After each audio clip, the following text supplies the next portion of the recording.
Il y a 2 ans, j'ai fait une des choses les plus folles et peut-être la plus risquée de ma vie professionnelle. J'ai acheté 5 poneys d'un coup, persuadée qu'ils étaient débourrés, prêts pour mes projets d'équithérapie et de travail à pied. Sauf qu'à leur arrivée, je me suis rendu compte que ça s'est pas passé comme prévu. J'ai découvert 5 poneys totalement sauvages. Je les avais achetés à une cavalière de spectacle très connue sur les réseaux et j'avais confiance en elle. Et j'ai fait une erreur que je ne referai plus jamais. Je ne suis pas allée les voir avant de les acheter. Ils avaient entre 3 et 4 ans. Et quand ils sont arrivés, j'ai compris que rien, mais absolument rien, ne correspondait à ce qu'on m'avait vendu. Quand j'entrais dans leur pâture, ils se regroupaient comme un troupeau de chevaux sauvages et partaient plein galop à l'autre bout du terrain, paniqués. Ils ne connaissaient rien, ni les contacts humains, ni les carottes, ni les pommes, vraiment rien. Ils avaient tellement peur qu'ils préféraient manger de la terre plutôt que de s'approcher du bac à foin. Parce que oui, le bac à foin, ça faisait peur. C'était l'hiver, il faisait froid, il n'y avait plus d'herbe, et moi je pouvais les regarder de loin. Alors je me suis assise dans la pâture tous les jours, pendant des heures, des semaines, des mois. Et juste être là, être une présence non dangereuse. Attendre qu'ils me regardent, qu'ils fassent un pas, qu'ils s'habituent. Je tenais absolument à leur laisser une vie naturelle. Je ne voulais pas les mettre en box où il aurait été plus simple de les manipuler. Je voulais qu'ils puissent continuer à vivre dehors, en troupeau, comme de vrais poneys, même si ça rendait tout 1000 fois plus compliqué. Leur bien-être passait avant ma facilité, alors j'ai fini par accepter que ça prenne plus de temps. Il n'y a pas de miracle, pas de scène héroïque, juste énormément de patience, beaucoup de doutes et de remise en question permanente. À ce moment-là, je ne savais même pas si j'allais y arriver.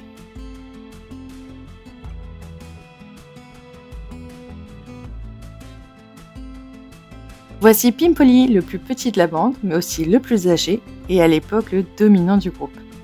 Quand il est arrivé, il était très observateur, toujours à distance et extrêmement craintif avec les humains. Tellement paniqué que j'ai mis des semaines à réussir à lui enlever le licol et la longe qui pendaient depuis sa sortie du vent.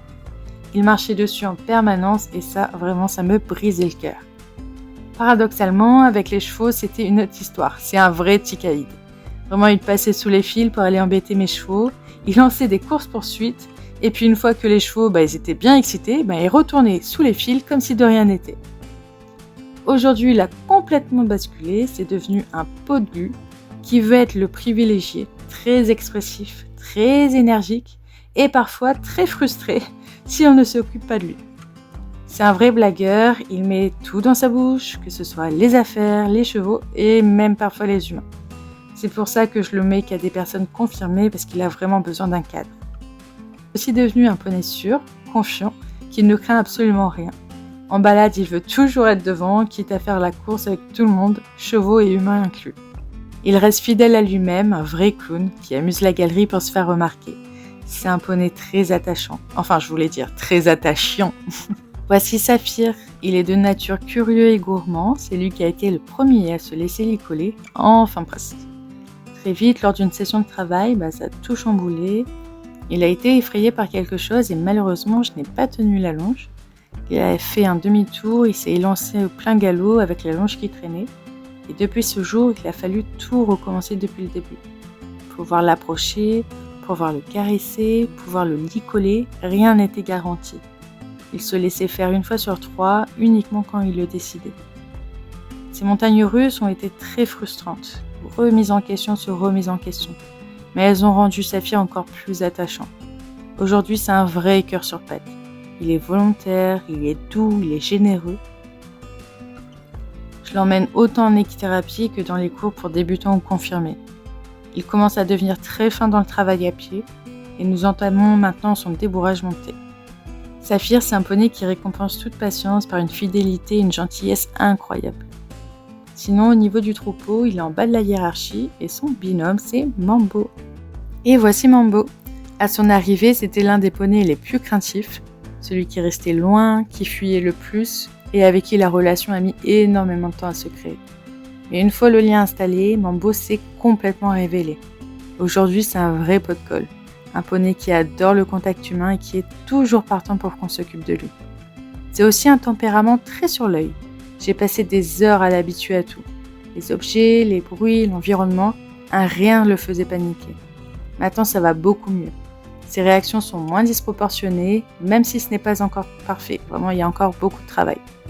Le toucher avec un nouvel objet, ça va, il accepte que je passe l'objet sur son corps. Mais alors, poser ses pieds sur quelque chose de nouveau, ça, c'est une autre histoire.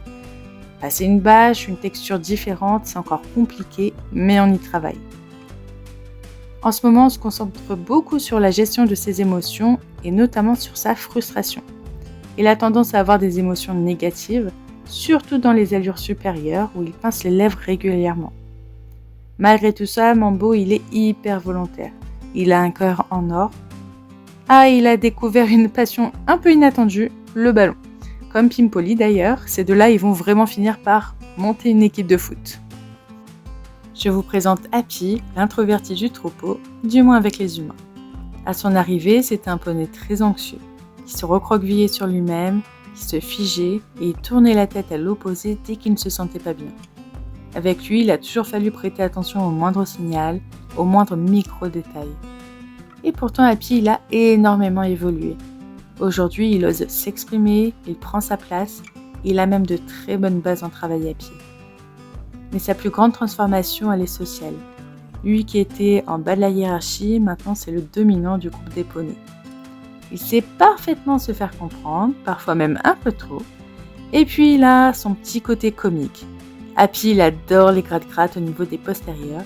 Et si un jour vous me voyez me retourner au pré et trouver une paire de fesses plantée juste derrière moi, c'est lui qui attend son massage royal.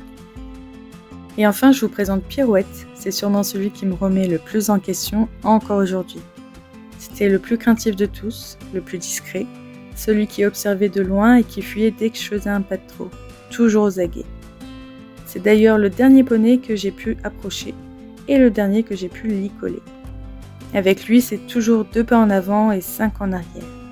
Il a fallu énormément de temps avant de me laisser une vraie place dans son monde. Et même maintenant, sa confiance n'est pas encore acquise à 100%.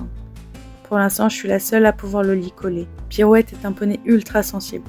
Dans le travail où il nous apprend à décomposer nos phases au millimètre et dans la relation où il lit nos émotions plus finement que nous-mêmes. Si j'arrive avec une émotion négative, que ce soit la fatigue, la tristesse, la colère, même sans en avoir conscience, lui il sait. Et il me le dit. Il ne se laisse pas licoler, il monte ses fesses, même parfois franchement. Avec Pirouette, on ne peut rien cacher. Tout doit être vrai, aligné et honnête. C'est pourtant un poney d'une sensibilité tellement touchante, tellement juste.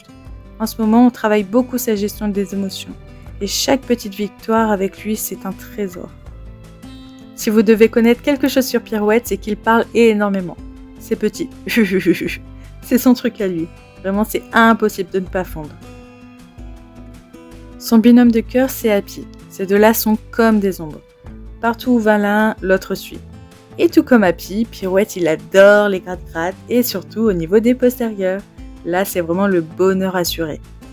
Aujourd'hui, ces 5 poneys sont la base de mon activité d'équithérapie et de mes cours d'éducation et de relations à pied. Ils m'apprennent tous les jours la patience, le respect et l'humilité.